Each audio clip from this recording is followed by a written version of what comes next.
बिस्मिल्लाहिर्रहमानिर्रहीम। अस्सलाम वालेकुम नाज़रीन, आप देख रहे हैं अमान टीवी यूट्यूब चैनल। नाज़रीन, खबर शामिल करने से पहले गुजारिश है कि हमारे चैनल को सब्सक्राइब कर लें और वीडियो को लाइक करें ताकि हर नई आने वाली वीडियो अब तक बर वक्त पहुँच सके। नाज़रीन, खबर शेयर करने जा रहे हैं गुजरात के नवाही इलाका कुंजा से, जहाँ पर थाना कुंजा में मुस्लिम लीग काफ के रहनुमा के खिलाफ मुकदमा दर्ज कर लिया गया है। तफसीलात के मुताबिक SHO थाना कुंजा ने मुस्लिम लीग काफ के रहनुमा चौधरी तसव्वुर वड़ैच के खिलाफ मुकदमा दर्ज किया है, जिसमें 420 और दीगर दफात शामिल की गई हैं।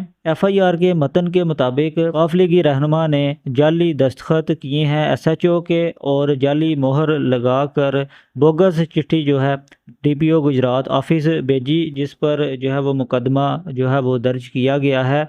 और ये चिट्ठी भेजने की वजह ये थी कि मुस्लिम लीग काफ के रहनुमा जो हैं वो चेयरमैन मसालती कमेटी थाना कुंजा बनने की जो है वो उन्होंने कोशिश के लिए ये जो है वो तमाम तरह चिट्ठी जो है वो DPO ऑफिस भिजवाई। ये इल्ज़ाम आयद किया गया है FIR में, और जिसके लिए SHO थाना कुंजा ने मुकदमा दर्ज कर लिया है। और ये भी इतलात हैं कि मुस्लिम लीग काफ के रहनुमा को गिरफ्तार भी कर लिया है। ये थी मीडिया के मुताबिक जो खबर जो हमने आपके साथ शेयर की है। अगली वीडियो तक के लिए दीजिए इजाज़त। अल्लाह हाफिज़।